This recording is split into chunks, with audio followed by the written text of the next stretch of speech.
Today, I'm going to tell you guys why I believe that the Atlanta Hawks have a great opportunity to make some noise in the Eastern Conference heading into next season if they can nail this offseason this summer.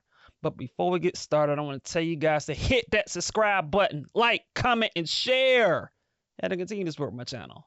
Biggest the Super Bowl.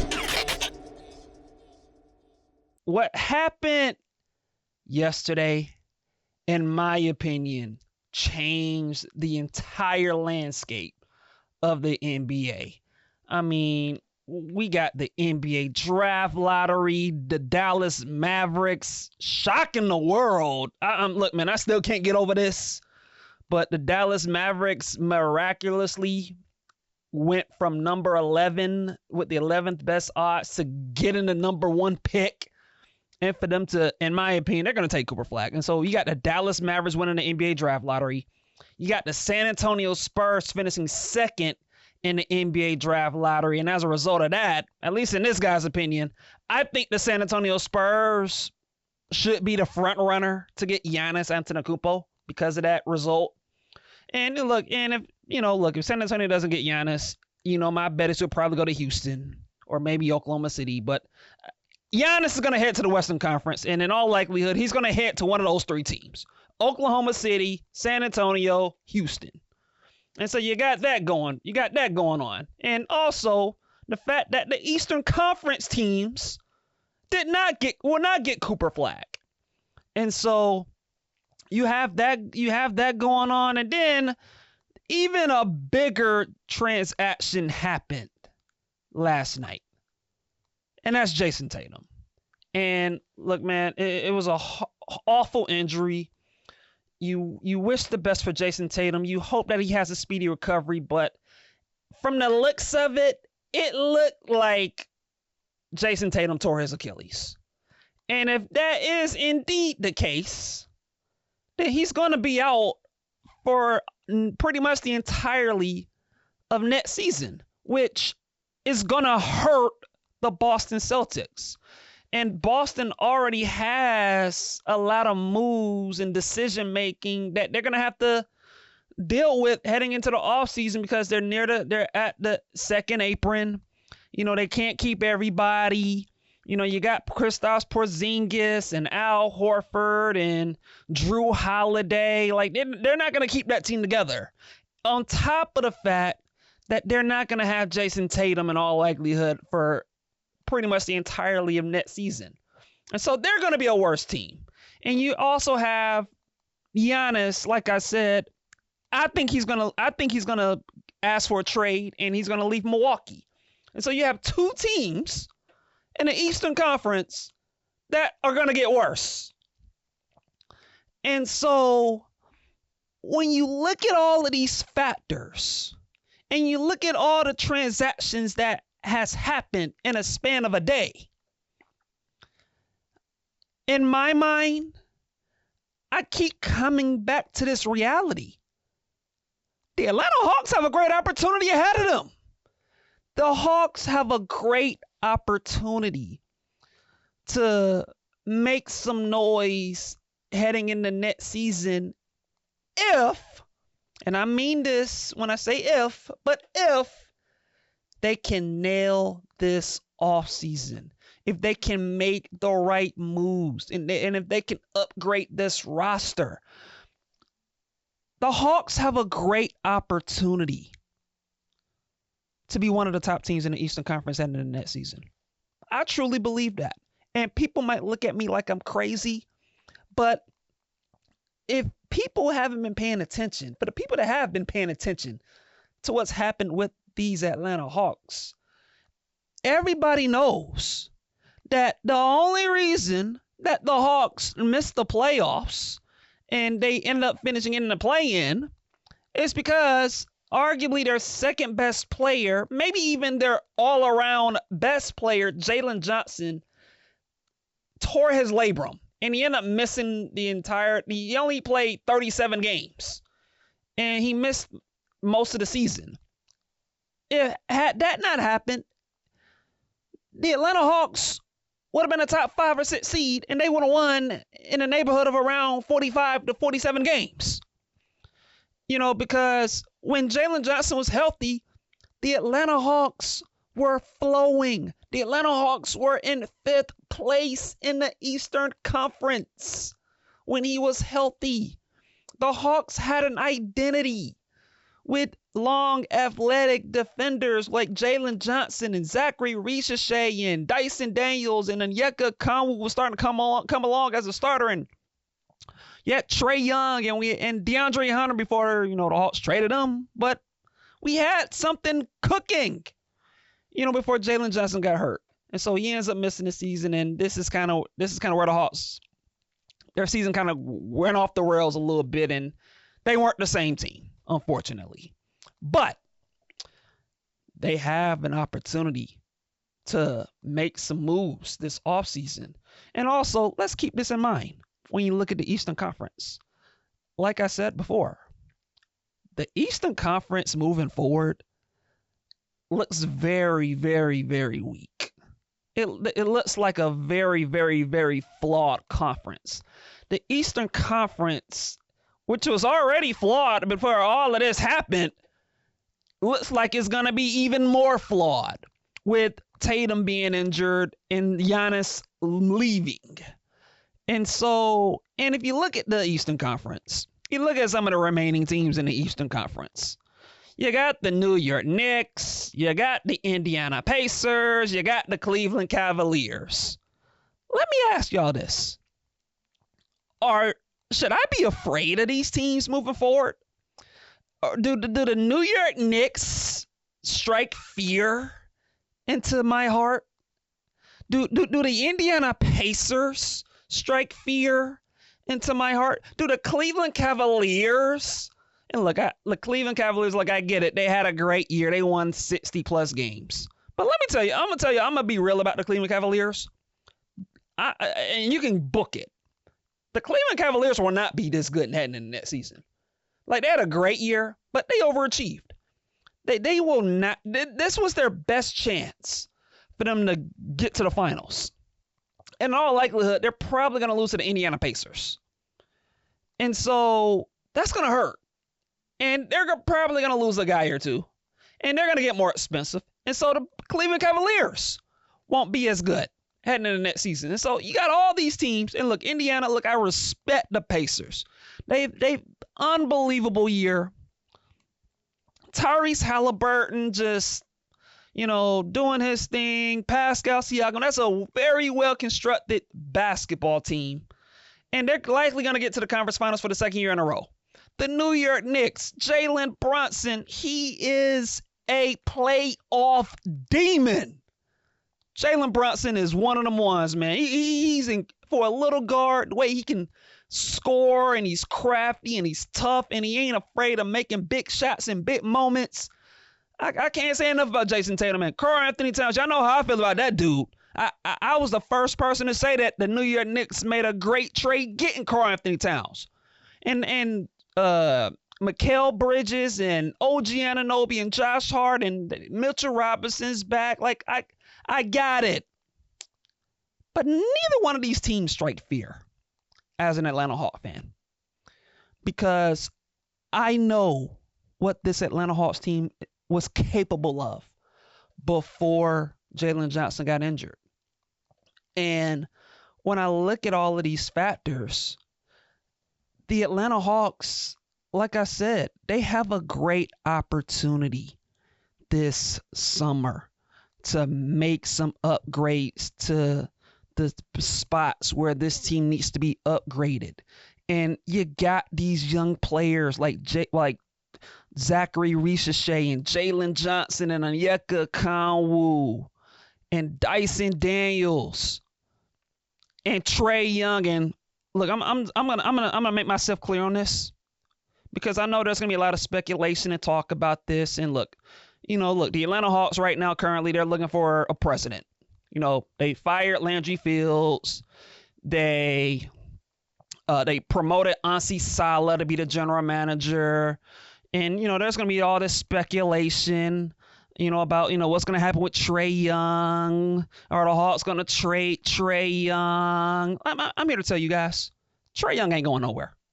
He ain't going anywhere. The Atlanta Hawks going to keep Trae Young. He ain't going to get traded. As a matter of fact, they're going to extend him. They're going to give him a new contract. Now, I don't know how much they're going to give him.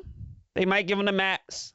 Maybe they give him slightly less. I don't know. But they're gonna keep Trae Young, and they're gonna give Trae Young and extend him a new contract. And Trae Young is gonna be here for at minimum for the next 3 to 4 years. Trae Young ain't going nowhere, ladies and gentlemen. He will be an Atlanta Hawk, and whoever the Hawks hire to be their new president of basketball operations, the president of basketball operations, the guy that they're gonna hire is gonna be a guy that whose vision and philosophies fit exactly where Ansi Salah and Cal Korver and Quinn Snyder and all of these guys are at. Like, the guy that they hire as president is gonna be a guy that's gonna be on the same page, and all of those guys are in full support of keeping Trae Young. And so Trae Young ain't going nowhere. And for the people that are just clamoring for him to leave, like, it ain't happening. And Trae Young has already said that he wants to be an Atlanta Hawk, and he's bought into the vision. And so Trae Young ain't going nowhere. And so with that out of the way, when you look at what the Hawks have going for them, they are going to have 2 first-round picks in the 2025 draft coming up. They have the 13th pick, and they have the 22nd pick. And so they have 2 first-round picks. They have cap flexibility. I think they're projected to be under $40 million under the luxury tax. And so they're going to have some money to spend. They have, flexible contracts that they can move. You got George Niang, he's on an aspiring deal. You got Terrence Mann, he's making $16 million. That's a contract that's movable. They got, some trade exceptions. I think they got a trade exception from the DeJounte Murray deal that's around $25 million. And I think they got another trade exception. I think it may have been from the Bogdan Bogdanovic deal. I think it's around $13 million. And so they got some stuff to use, and they got picks. Like I said, they have 2 first-round picks in this year's draft. They have another pick in 2027. That's the worst of the Pelicans-Bucks pick from the DeJounte Murray deal. And they also have a couple of first-round picks in 2029 and 2031. And so they're going to have a grand total of 5 first-round picks that they could use in trades. And so when you combine all of those factors, like I said, the Atlanta Hawks have they have flexibility, they have assets, they have picks. They have a great opportunity to upgrade this roster in this team. And when you look at what the Hawks need to do this offseason, I think most Hawk fans will agree with me on this, but they got to get a big man. They got to get some front court depth, particularly a big man, and probably maybe even a power forward. We got to get some depth behind Onyeka Okongwu and Jalen Johnson. That's just kind of the thing. We got to get bigger. We got to add more size, and we got to get some guys that can spell Onyeka Okongwu, maybe even play next to him. You know what I'm saying? We got to get a guy like that. And so in the event that if Jalen Johnson or Onyeka gets injured heading into next season, your team doesn't fall apart and your season doesn't go off the rails like it did this past season. And so I think getting front court depth is a major priority for this team, particularly a center or a power forward. Now, there's some guys that, I have some preferences as far as what I would want to go after in this NBA draft, but, I'm going to save that for a later episode. I'm not going to spill the tea on guys that I would prefer the Hawks to target in this year's NBA draft. But, make no mistake about it. Front court depth is a massive priority for this Atlanta Hawks team. They're going to have to look at getting a guy like that. You look at the free agent trade market. You have guys like a Steven Adams. Like, that's the guy I would love for Atlanta to get. Now, Steven Adams, like, he's might resign back in Houston. And so I don't know if they'll be able to get him.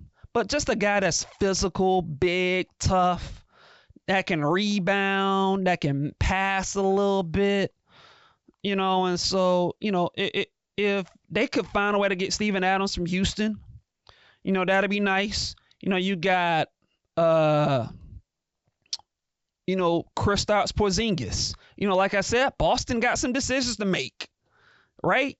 They can't keep this team together. And so, could they figure out a way to trade for a Porzingis? If Boston wants to cut some salary, and so you got a guy like him. Another guy from Boston that I kind of like, Luke Cornett, the Boston Celtics. Al Horford. Who knows? Boston they ain't gonna keep all of those big men. And so that's an option in particular. And so, Boston, like I said, like for the Hawks, addressing the front court and just getting real bodies and depth and skill and versatility and shooting and defense in your front court, that's gonna be a massive priority moving forward, heading into the offseason. Like they have to address that. This team's got to get more size and more physicality in the front court. And so I think that's the number one priority for this team. And I think the other priority, I think that's going to be kind of key for the Atlanta Hawks. And look, I'll be honest, this priority might be a little more difficult for them to address just because of who could be available. But the Hawks have to get another offensive creator that can take some pressure off Trae Young, particularly a guy with some size.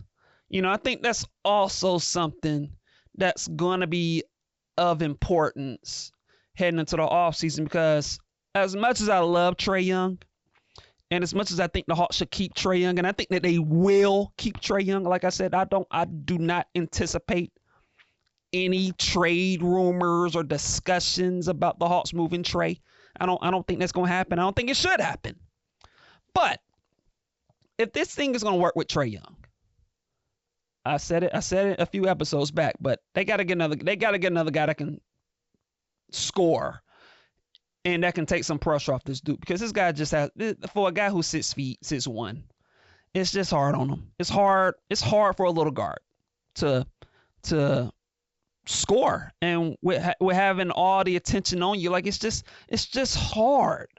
You know what I'm saying? And so it would be nice for the Atlanta Hawks to get a guy that can take a little pressure off of him. Now, look, I know a lot of this discussion is going to be about Giannis. Look, man, to Hawk fans, I don't want to be a Debbie Downer, but we ain't getting Giannis. It ain't happening. Giannis Antetokounmpo ain't happening. Like I don't think the Atlanta Hawks can offer now, I actually think the Hawks can offer the Bucks a compelling offer. Like Jalen Johnson, Zachary Richache, Onyeka Konwu, picks. Like, that's not a bad offer. But here's the problem with that offer. Who if you offer that for Giannis and the Bucks say yes, Giannis is going to be playing with who? Trae Young, Dyson Daniels, and who? Like, you're not going to have much left. You're not going to have much to improve your team. And all of a sudden, if you offered all of that for Giannis, now all of a sudden, the Atlanta Hawks are now the Milwaukee Bucks. They're the team with not much else to improve your team, improve your roster.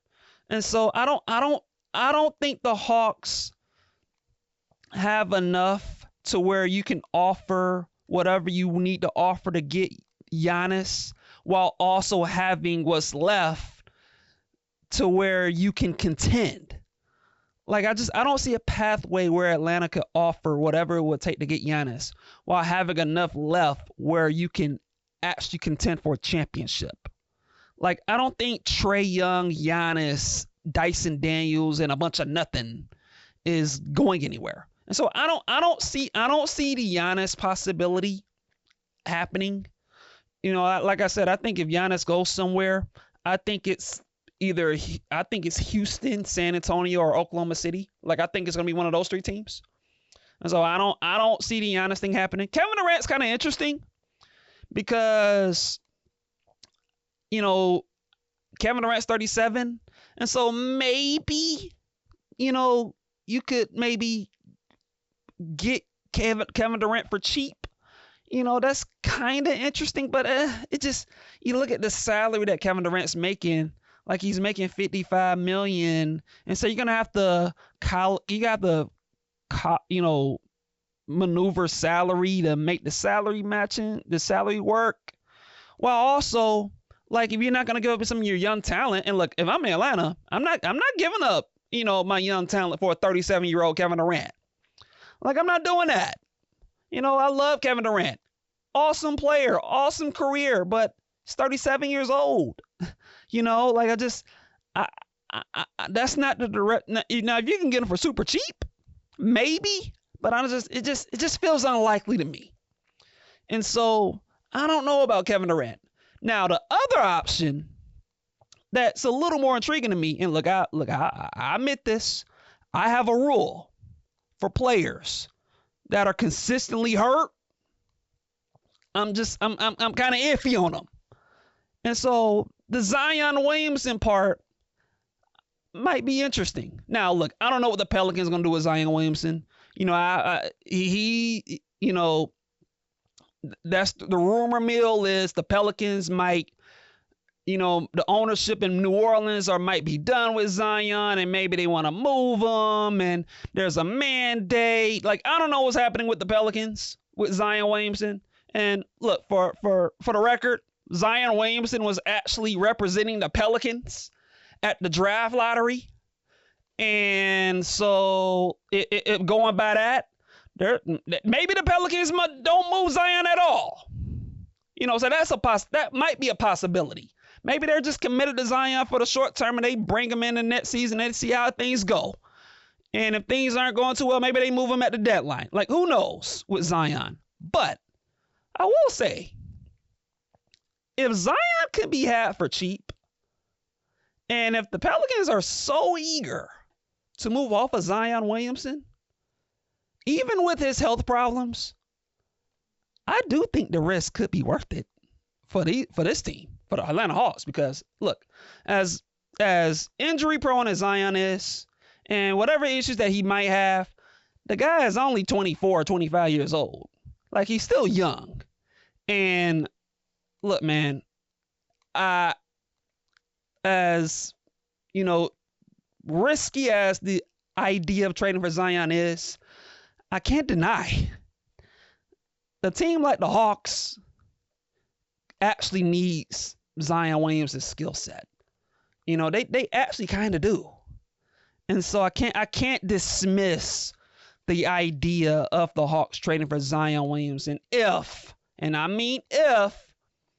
that offer, if the Pelicans are willing to move him, and if they're so eager to move off of him, and they just want to get rid of the Zion experiment, they just want to move in a different direction. And so we'll see what happens on that front. But man, like I said, man, the Atlanta Hawks, like they if there's another thing that they could use on this roster is they need another scorer, or just a real dude that can take some pressure off Zion Williamson. I mean, off of Trae Young, excuse me. And so, and look, if that doesn't happen, then look, man, there's nothing wrong with them resigning Karis LeVert. And that's another thing I think the Hawks should do this summer. I think they should look at resigning Karis LeVert. I thought he was good after the deadline when the Hawks traded for him. I thought he did some good things. And look, even if the Hawks don't get a star, and look, I'm not completely advocating for the Hawks to get a star, but there's nothing wrong with the Hawks just, running this starting five of Onyeka and Jalen and Dyson and Reggie and Trae Young back, and you use both of your picks in this year's draft, and you prioritize getting a big man or two behind Onyeka and Jalen Johnson to have some depth. And maybe you add maybe another shooter. And you bring back Karis LeVert, you resign him. And you know what? Maybe you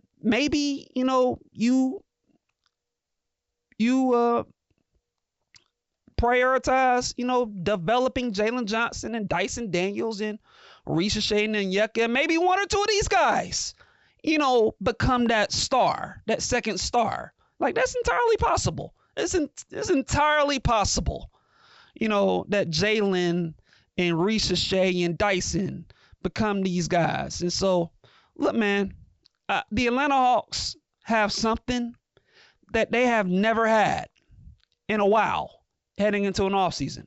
They actually have options. They actually have pathways. They actually can move in any direction that they want to this offseason to improve this roster. And that's a good thing. That is a very, very, very good thing. And when I look at this Eastern Conference moving forward, when you look at the fact that, like I said, the Dallas Mavericks won the NBA draft lottery, which means they're going to take Cooper Flag number 1. And the San Antonio Spurs got the number 2 pick, which means they're either going to take Dylan Harper or they're going to trade him for Giannis. And you look at the fact that Boston just got weaker with Jason Tatum being likely out for a while, for next season with his Achilles issue. And you look at the fact that, you look at the Eastern, the Giannis is likely going to leave the Milwaukee Bucks. And you look at the fact that, you got the Knicks and you got the Pacers and you got the Cleveland Cavaliers. Like, they're respectable teams. They're solid teams. They're not teams that I will fear moving forward, And so when you look at all of those factors, and now look at the fact that this team, the Atlanta Hawks team, is going to be healthy heading into next season.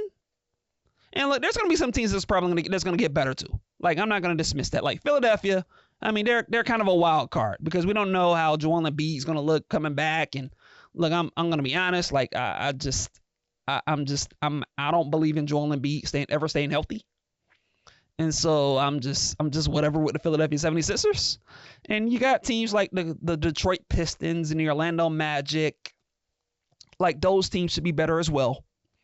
So I'm not going to completely dismiss them. Miami to a lesser degree, maybe. But if I'm the Atlanta Hawks, man, if I'm a Hawk fan and I'm looking at this Hawk team, if you're telling me that this team with Onyeka, Jalen, Dyson, Reggie, Trae Young, plus 2 more picks, plus a couple of real upgrades to this team that can, especially from off the bench, particularly a big man or a ball handler or a creator or a shooter or two.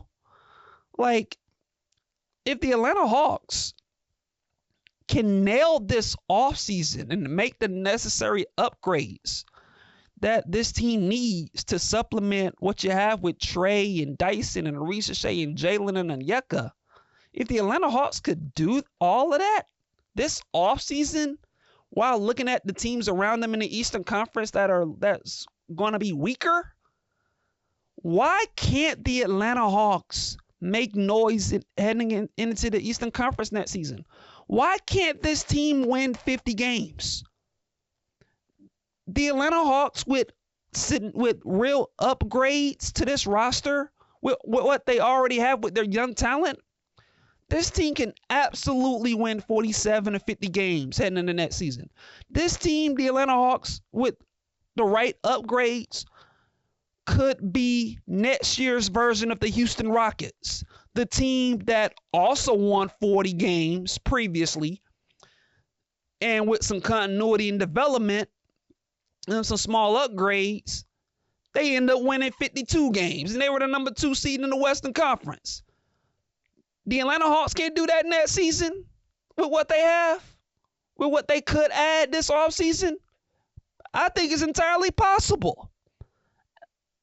I absolutely think that's entirely possible that this team could be around 50 wins heading into the next season. I really do. I think the Atlanta Hawks have a lot to look forward to heading into next season. And I think what's happening around them in the Eastern Conference even strengthens that argument even more so, which is why I believe this summer is super critical for these Atlanta Hawks. Whoever ends up being the president of basketball operations for this franchise, look, man, like I said, the Hawks are in a great position. They're in a great position moving forward to make some things happen this offseason. They're in a great position. And I say this as an Atlanta Hawk fan. I really say this. The Atlanta Hawks need to take advantage of what they have in front of them this offseason. Because if they can do this, I think next season could be really, really, really special.